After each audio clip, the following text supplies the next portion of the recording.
Bismillah, alhamdulillah, wassalatu wassalamu ala rasulillah Sayyidina Muhammad ibn Abdullah wa ala alihi wa sahbihi wa man wala wa la hawla wa la quwwata illa billah.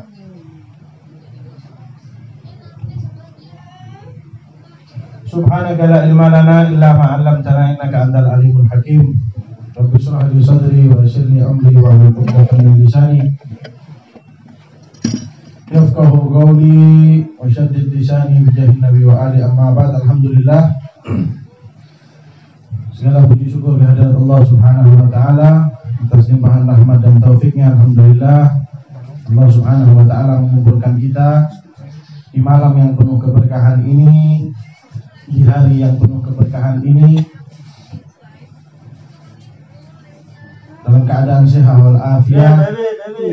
Allah jaga kita semua, Allah jadikan kita sebagai orang-orang yang senantiasa menjalankan keistiqomahan dalam menuntut ilmunya Allah, menjalankan keistiqomahan dalam ibadah kepada Allah Subhanahu wa taala. Amin amin ya rabbal alamin.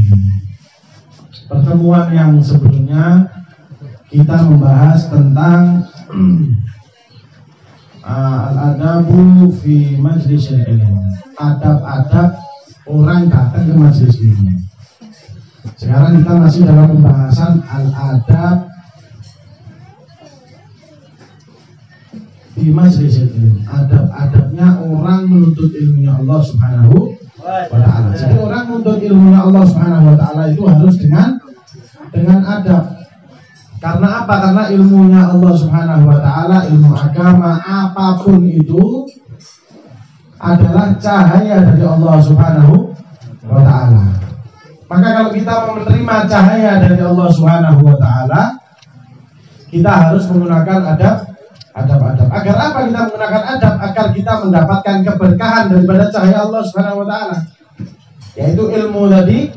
Kita mendapatkan keberkahan daripada ilmu yang termasuk daripada cahaya Allah Subhanahu wa ta'ala. Maka dibutuhkan adab-adab untuk menuntut ilmunya Allah Subhanahu wa ta'ala.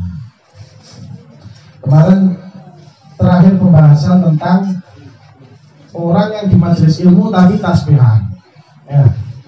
Pembahasan kemarin, orang datang ke majelis ilmu tapi pakai tasbih, baca wirid. Baca wirid itu bagus. Ya, bagus enggak baca wirid? Baca wirid itu bagus. Tapi kalau sudah keadaannya di dalam majelis ilmu, maka ulama-ulama terdahulu melarang murid-muridnya untuk membaca wirid, membaca tasbih di dalam majelis ilmu, di dalam majelis ilmu. Kalau membaca wirid aja tidak dianjurkan dan tidak diboleh, apalagi kalau membaca membaca Instagram. Kenapa kok zaman sekarang ini jarang murid-murid yang mendapatkan keberkahan ilmu? Jarang murid-murid yang dapat ilmu. Mereka belajarnya getol, bertahun-tahun, mondoknya puluhan tahun. Nek perlu bayi cenger di pondok ini. Zaman saya ini bayi cenger pondok ini, Bos. Pondokmu ini ngomongnya. Cah-cah cilik usik ngopolan. Sik nak katok wis di pondokno. Kalau orang zaman dulu enggak, orang zaman dulu itu terkenal kalau mondok tua-tua. Umur 24 baru mondok. 24 baru mondok, keluar pondok umur 26. 2 tahun untuk orang dulu tuh nek mondok sebentar. Tanya Gus Umar ini. Mondok berapa tahun, Gus? 8 tahun. Oh, 8 tahun. Berarti arek saiki. Iya. Orang dulu itu belajarnya dia enggak banyak, tapi apa? Kebanyakan dari mereka mengamalkan daripada adab-adabnya menuntut ilmu. Di samping mengutamakan adabnya menuntut ilmu, mereka juga berkhidmah. Ceritanya Al-Habib Atas apa? Umar bin Abdurrahman Atas itu selalu disandingkan dengan Syekh Ali Baros. Itu ceritanya menarik itu. Kenapa kok selalu disandingkan Habib Umar bin Abdurrahman Atas wa Syekh Ali bin Abdullah Baros? Itu selalu disandingkan. Padahal Habib Umar bin Abdurrahman Al-Atas itu dari keturunan Rasulullah, tapi kalau Syekh Ali Baros itu dari keturunan Masyayikh. Tapi beliau pernah berkata, barang siapa yang mengirimkan Fatihah kepadaku, kata beliau Habib Umar, tapi nggak ngirim Fatihah kepada Syekh Ali bin Abdillah Baros, Fatihah nggak tak tompo. Ora tekan Fatihah. Kalau sampai kelupakan Syekh Ali Baros ketika Fatihah kepada Habib Umar bin Abdurrahman Al-Atos. Ceritanya gini, Habib Umar bin Abdurrahman Al-Atos itu dulu punya murid banyak. Ada murid yang bagian ini, ada murid yang bagian ini, ada murid yang bagian ini. Banyak, dan semua belajar kepada Habib Abdurrahman Al-Atos. Semua belajar kepada Habib Abdurrahman Al-Atos. Habib Umar bin Abdurrahman Al-Atos. Satu dari murid beliau yang tidak pernah belajar kepada Habib Umar.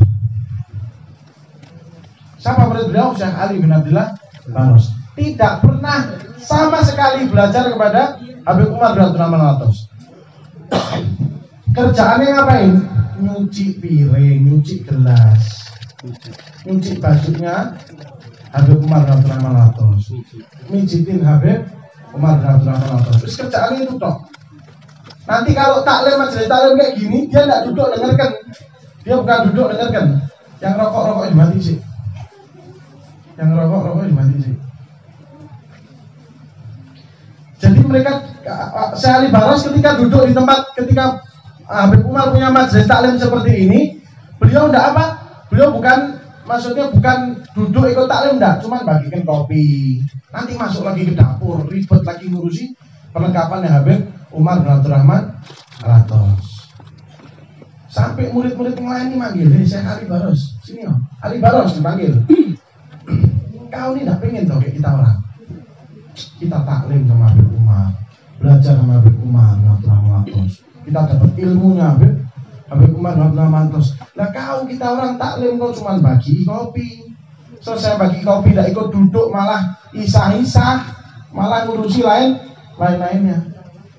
Syekh Ali Baros tidak bisa jawab apa-apa. Gitu. Mudah-mudahan aku mendapatkan keberkahan dari khidmahku kepada Habib Umar bin Abdurrahman Al-Atos. Suatu waktu dipanggil oleh Habib Umar bin Abdurrahman Al-Atos. Ya Ali Baros ta'al. Dipanggil sama Habib Umar. Kau selama ini tidak pernah kan taklim sama aku, kata beliau. Iya, tidak pernah. Sekarang ambil kitab Bidayatul Hidayah. Kau taklim sama aku sekarang. Berdua, kata Habib Umar bin Abdurrahman Al-Atos. Kau taklim sama aku berdua. Akhirnya dibuka kitab Bidayatul Hidayah, dibaca. Ayo baca. Ali Baros dari mukadimah. Dibaca di mukadimah sampai sebuah batasan di mukadimah, lalu lupa batasan bacaannya apa. Disuruh berhenti sama Habib Umar bin Abdurrahman Al-Atos. Sudah cukup Ali Baros. Semua yang ada di diriku ada di dirimu. Semua yang ada di diriku ada di dirimu. Dan diceritakan bahwa muridnya Habib Umar bin Abdurrahman Al-Atos yang mereka membangga-banggakan bisa taklim sama Habib Umar bin Abdurrahman Al-Atos, akhirnya anak-anaknya semua belajar sama Syekh Ali Baros. Semua nasab ilmunya nyalurnya juga ke Syekh Ali Baros. Keberkahan daripada khidmah dan adab kepada seorang guru. Nah itu penting. Adab dalam majelis ilmu penting. Diceritakan di sini, dhahika syakhsun marrah fi halaqah A'mas rahimahullah taala fazajarahu wa aqamah wa qala tatlubul ilma alladhi kallafaka Allah taala bihi wa anta tadhak. Nah ini guyon di majelis ilmu. Pernah ada satu orang dia guyon softo, ketawa-ketawa di majelisnya Syekh A'mas. Ketika ketahuan ini anak guyon, anak softo, berdua softo gitu, dimarahi, disuruh berdiri. Lalu diomongi, apakah engkau menuntut ilmu atas ilmu apa yang engkau dipaksa untuk menuntutnya, tapi kau masih bisa tertawa? Maksudnya tidak adakah adabmu terhadap ilmu yang engkau cari? Tsumma hajarahu nahwa syahrin. Tidak digagas. Murid itu tadi saking kecewanya gurunya, murid itu tadi tidak digagas sama gurunya. Nahwa syahrin, 2 bulan tidak digagas. Kalau sudah murid kehilangan perhatian dari gurunya, waliyadzubillah min dzalik, tidak bakal jadi apa-apa. Makanya kenapa kita ini disuruh caper di depan guru itu tidak apa-apa. Kita cari perhatian depan guru apa? Bawakan sendalnya, bawakan kitabnya. Biar apa? Biar kita mendapatkan perhatian khusus dari guru kita, dari masyarakat kita. Pakai caper kalau sama guru. Apa? Bawakan sendalnya. Apa? Tanya ini. Perlu apa, Ustaz? Perlu apa, Chef? Kita cari perhatian guru. Kalau sudah guru perhatian sama kita, insya Allah pandangan mata guru kepada kita itu ngalir itu ilmu. Tidak perlu ilmu dari guru kepada murid itu. Tidak perlu pakai ceramah kayak gini. Bukan hanya dengan ceramah seperti ini, pengajian kitab seperti ini, enggak. Nadrohnya guru, gerakan hatinya guru kepada murid itu bisa nyalurkan ilmunya guru itu. Karena ilmu itu nur, ilmu itu cahaya, al ilmu nur, bukan nurun gitu terus bapakku kiai aku ya Gus, ngono. Anjay. Anjay. Itu ngaku bapak Gus. Kalau Imam Syafi'i rahimahullah ta'ala kuntu atasaffahu al-waraqah baina yaday Malik rahimahullah safhan rajigan haibatan lahu la'alla yasma' waqah. Ini Imam Syafi'i, hebatnya Imam Syafi'i. Imam Syafi'i itu muridnya Imam Malik. Ketika beliau belajar sama Imam Malik, duduk di depan Imam Malik, ketika aku belajar kepada Imam Malik, aku kalau di depan Imam Malik buka buku ini pelan banget. Sampai sekiranya Imam Malik enggak dengar suara. Dengarkan suaranya. Ini jelaskannya apa ini? Suara apa ini? Kebetan. Suara kebetan buku ini. Saking menjaganya haibahnya Imam Malik, menjaga haibahnya Imam Malik. Beliau kalau buka buku, aku kalau buka buku dari Imam Syafi'i, untuk atas safhul waraqah baina yaday Malik, safhan raqiqan. Betul-betul pelan. Haibatan lahu, untuk menghargai daripada gurunya Imam Malik. Sekelas Imam Syafi'i yang sudah madhabnya disandingkan dengan madhabnya gurunya Imam Malik, tapi adabnya sama gurunya betul-betul luar biasa sampai dalam hal yang kecil. Ini maksudnya menunjukkan dalam hal membuka buku aja kayak gitu, apalagi dalam hal-hal yang lain yang lebih penting. Pasti adabnya juga digunakan kepada gurunya sekelas Imam Syafi'i rahimahullah, kepada gurunya Imam Malik rahimahullah. Jadi orang-orang terdahulu, imam-imam terdahulu itu mereka betul-betul menjaga. Makanya sekelas Imam Syafi'i, Imam Malik, Imam Hanafi, Imam Hambali, itu mereka orang-orang yang kalau di kisah hidupnya, karena punya buku, saya punya buku di rumah itu 5 jilid, nyeritakan tentang kehidupannya imam madhab. Semua dari Imam Syafi'i, Imam Maliki, Imam Hambali, semua 4 imam madhab itu semua ada di buku itu. 4 jilid bukunya, diceritakan semua. Itu kalau kalian baca di bukunya situ, itu menjelaskan bagaimana kita kayak gambarannya para imam arba'ah ini, ulama-ulama yang 4 ini, ulama madhab ini, ulama-ulama madhab. Mereka sedikit pun tidak pernah menyodorkan kepada orang bahwa ini loh aku punya ini loh aku punya madhab. Bahkan kebanyakan cerita daripada mereka apabila ditanya, apabila disodorkan masalah, jawabannya apa? Wallahu a'lam.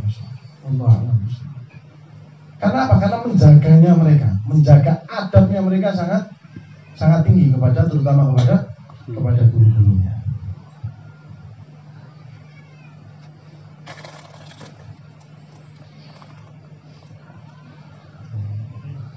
Idza hadarta madrasa ilmin fihi yuqra'u alayhi fala tubadir bil mudaqarati bima tahfadhu min syarhil kalimat. Fa inna dzalika mimma yasinuka wa yadullu ala adami adabi. Illa ay wajha ilaikal kalam min asy-syaikhil hadir. Kalau datang di majelis ilmu yang dibaca di dalam majelis ilmu tersebut kitab, maka jangan terus kalian menjadikan ini kata-kata ini harusnya pasnya artinya ini, kata-kata ini harusnya pasnya artinya ini. Apalagi ketika gurunya sedang menerangkan, bukan, ini maksudnya kata-kata yang dibaca di kitab tuh harusnya seperti ini, tapi kok gurunya menyampaikannya seperti ini. Harusnya itu seperti ini, tapi kok menyampaikan seperti ini.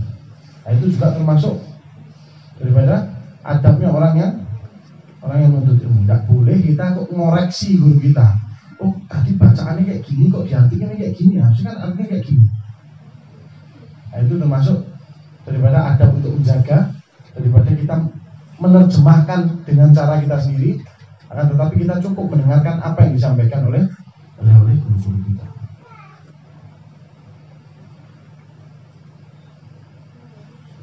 Laisa minal adab bal yastahiqul uqubah ma idza sa'ala syaikhu tilmidan fayujibul akhar li anna dhalika la yadullu ala riya'i. Ini juga termasuk yang bukan adab orang menuntut ilmu itu kalau ditanya sama gurunya. Ayo sebutkan misalnya apa ya? Sebutkan apa namanya? Sifat-sifatnya Allah Subhanahu wa taala. Sebutkan 20 sifat-sifatnya Allah Subhanahu wa taala. Misalnya dulu gitu. Kita kan bisa menyebutkan wujud, qidam, baqa, khalaqatul hawadits kita kan. Tapi terus kita enggak. Biar kita jawabnya ini istilahnya dalam hati kita enak ini jawabnya. Jawabnya Allahu mawjudun qadimun baqi. Mukhalifun lil khalqi bil itlaqi. Dijawabnya pakai syair. Dijawabnya pakai nadhar.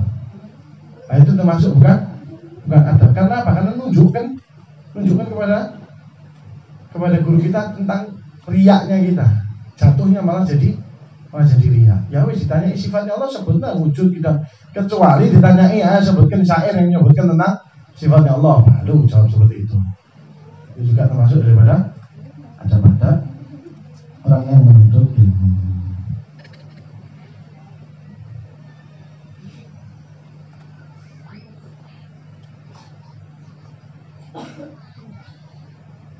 Ini juga mayas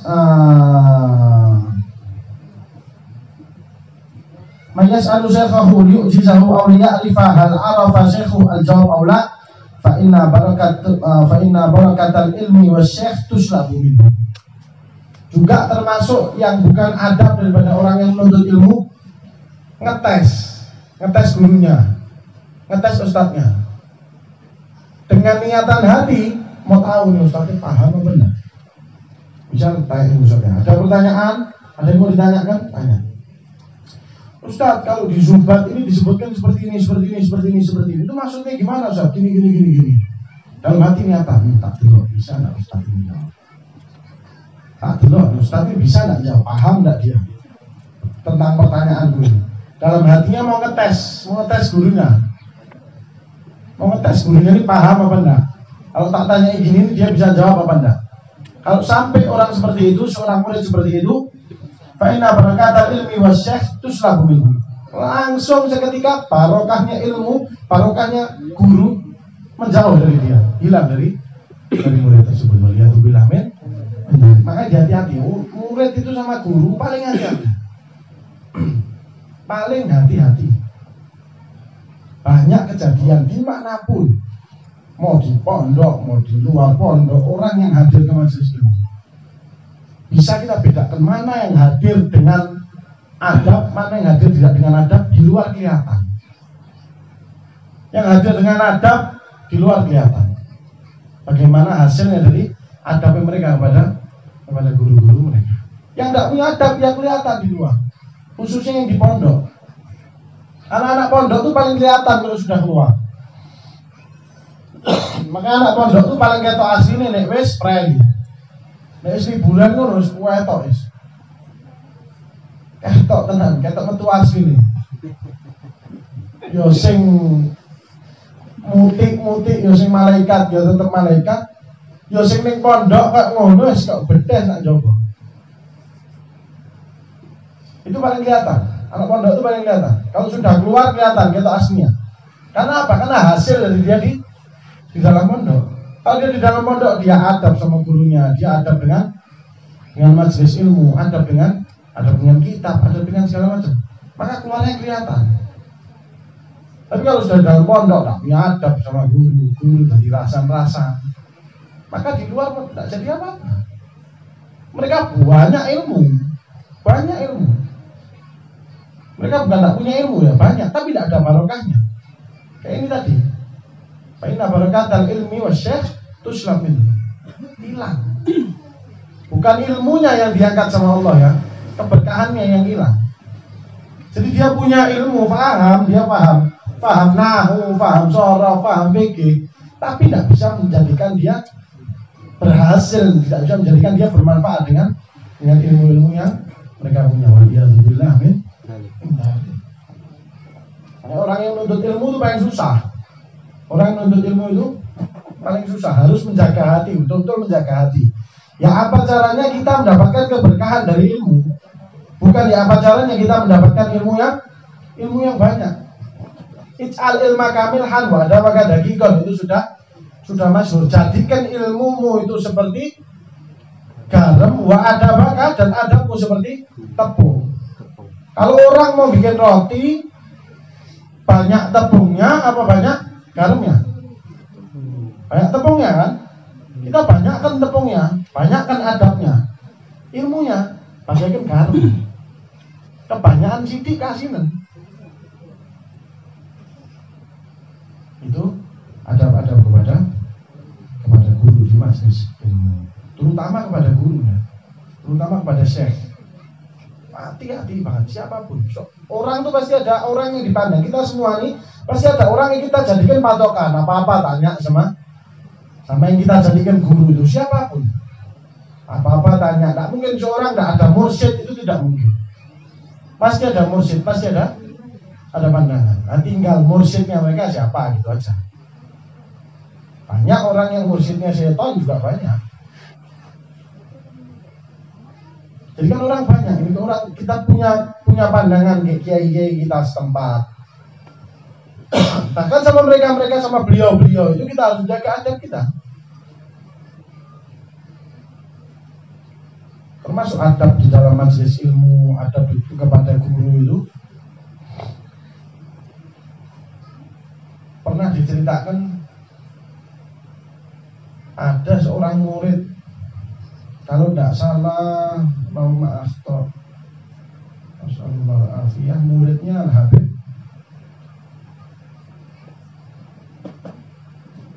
Muridnya Habib Abu Bakar Al-Adiyah masyhur, kalau tidak salah.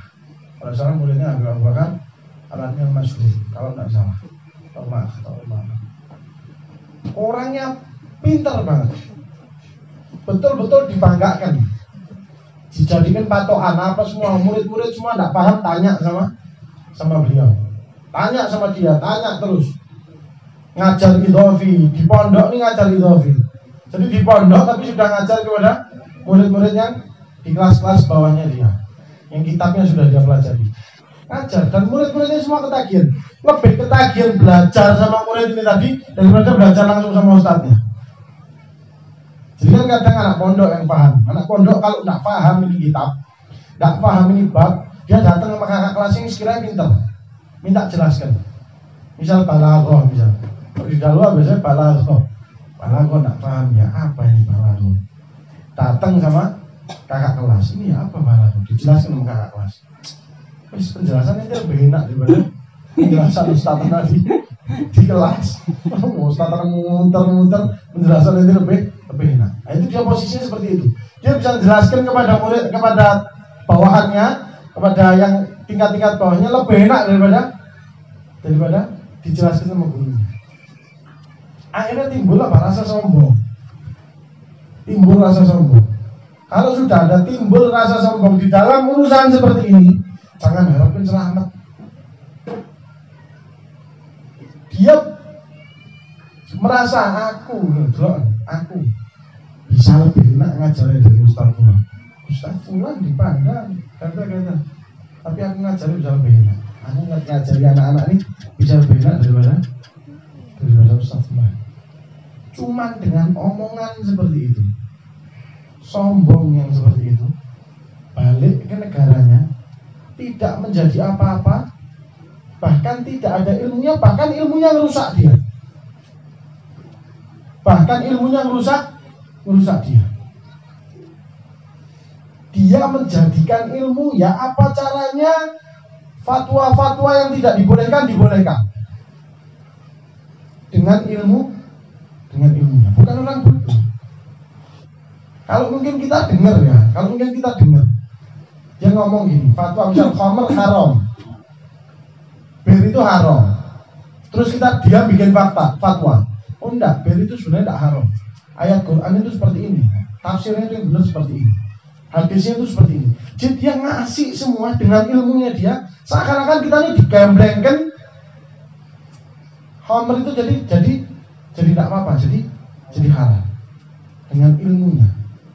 Cuman gara-gara dia ada rasa sombong sedikit di hatinya, lebih baik daripada gurunya, merasa lebih baik daripada gurunya, dijatuhkan sama Allah. Sampai dia terlibat masalah, kata-kata habis keluarganya, dia sudah nikah, dia pisah sama istrinya, sampai terakhir jadi tukang sapu. Apa yang dia lakukan? Cuman karena sedikit sombong pada gurunya. Waliyadzubillah min dzalik. Semoga Allah Subhanahu wa taala menjaga kita dari hal-hal seperti itu. Karena Syekh Abdul Qadir Al-Jailani rahimahullah taala wa taala alam bisawab. Kakek jadi dori mangga. Pengajian ngomong si rodok suwe mau itu. Tok diluk-diluk. Sing suwe mau itu aja diluk-diluk. Ngaji kita tapi sithik ae. Ini termasuk di mana?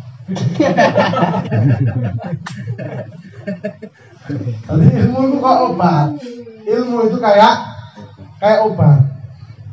Ilmu itu ada dawa buat hati. Bahkan dikatakan oleh Imam Syafi'i, Imam Ghazali, dikatakan oleh Imam Ghazali, badan itu kalau dihalangi daripada makan, daripada minum, daripada nutrisi, daripada apa, bakal mati ya, tidak berjalan apa-apa ya. Coba kon, gak usah mangan, gak usah ngombe, gak usah napas dino, gak usah napas, gak telung dino.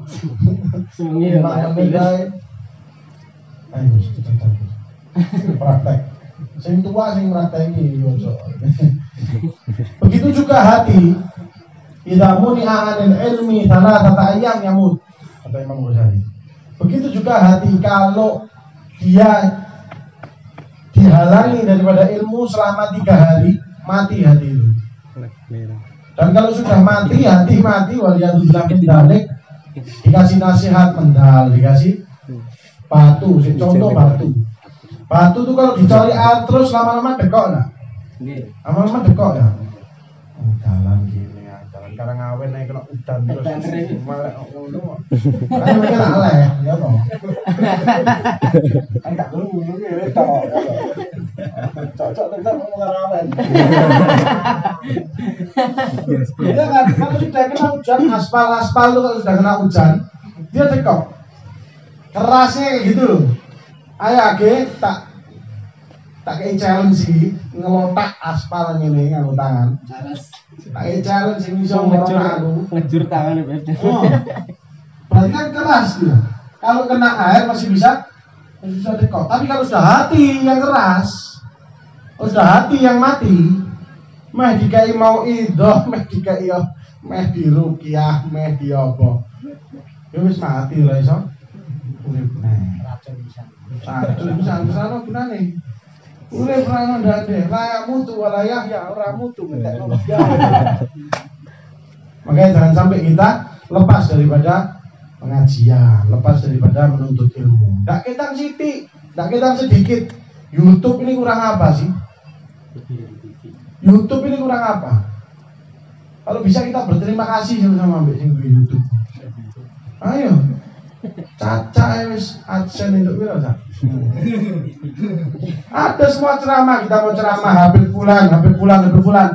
Mau tidur, apalagi yang punya anak-anak yang sudah paham, dibukakan. Nah, dengarkan. Tang media menyediakan ceramahnya Habib Rifki ya. Jadi dengarkan anak-anak kita, dengarkan. Nah, dengarkan. Setidaknya apa? Walaupun mereka belum terlalu paham, tapi hati mereka, kuping mereka kemasukan ilmu, jadi hati mereka tidak mati. Ojo terus anaknya di sana. Enak ceramah anak. Ah, tonton TV. Yoco. Kalau kita mau melakukan sesuatu biar anak kita nurut, itu kita melakukan dulu.